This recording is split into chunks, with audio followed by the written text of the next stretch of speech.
The topic of this whole entire lab here is electrochemistry. Electrochemistry is the study of the interchange of chemical and electrical energy. Our subtopic is actually redox.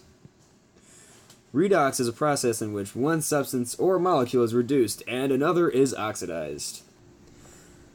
The two major parts of redox are oxidation and reduction. Oxidation is the loss of electrons and increase in charge. Reduction is the gain of electrons, a reduce in charge.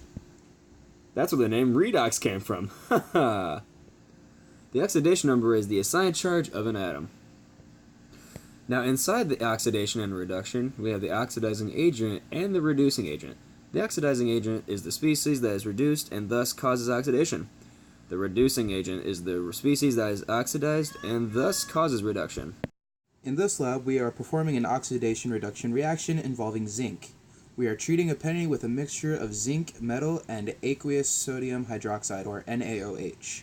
The zinc metal will be oxidized and enter the solution as Zn+2 ions according to the equations we have.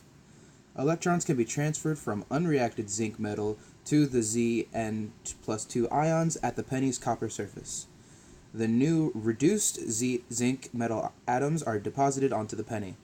After we heat up the zinc, the penny, and burn it in the Bunsen burner, the zinc atoms will then migrate to the surface of the copper.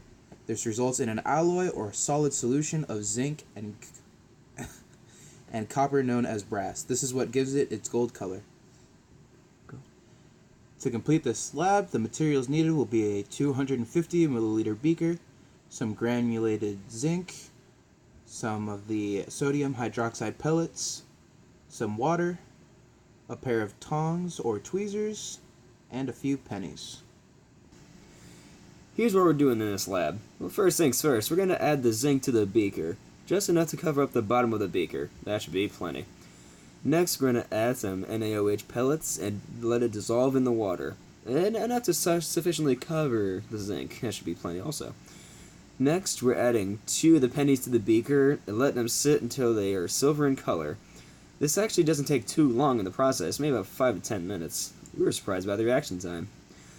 Next step is remove both pennies from the beaker after they've lost color, or gained the color, of course I should say, using tongs, and then rinse them off. We gotta make sure we brush off all the extra zinc powder or excess zinc, whatever is on the pennies, because that will also affect how the flames react with the penny. The last step is using tongs, hold one of the silver colored pennies in a flame until it gets golden color. Make sure you don't put in the flame too long, or else that is going to be singed. Trust me, we had that happen to us.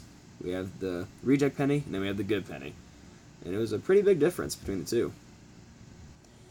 Safety is also our top priority in this lab. Caution should be taken with the sodium hydroxide solution. It is very caustic. Safety goggles and gloves should be worn at all times when we're around this substance.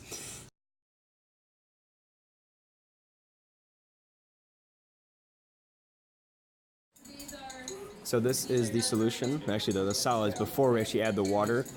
We haven't added the water or the pennies yet, so we're about to add that in there. 2 pennies and a zinc NaOH solution.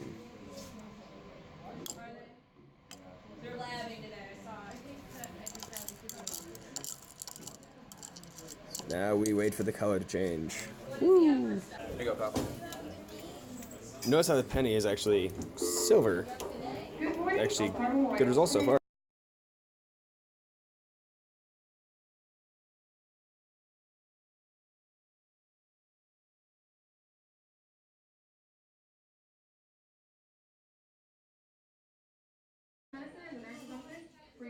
See if we get some copper stuff off. Zinc. No medicine will be kept over the summer. It will be destroyed. May have been a little too long, but still gold. Turn around again. Pause it.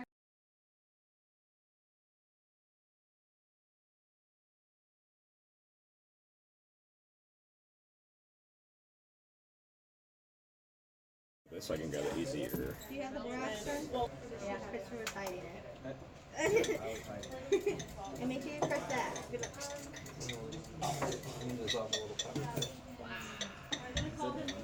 No, yeah, it's done. Wow. Wait. Wow. Already? Yeah, look at that. Green. So we want the green.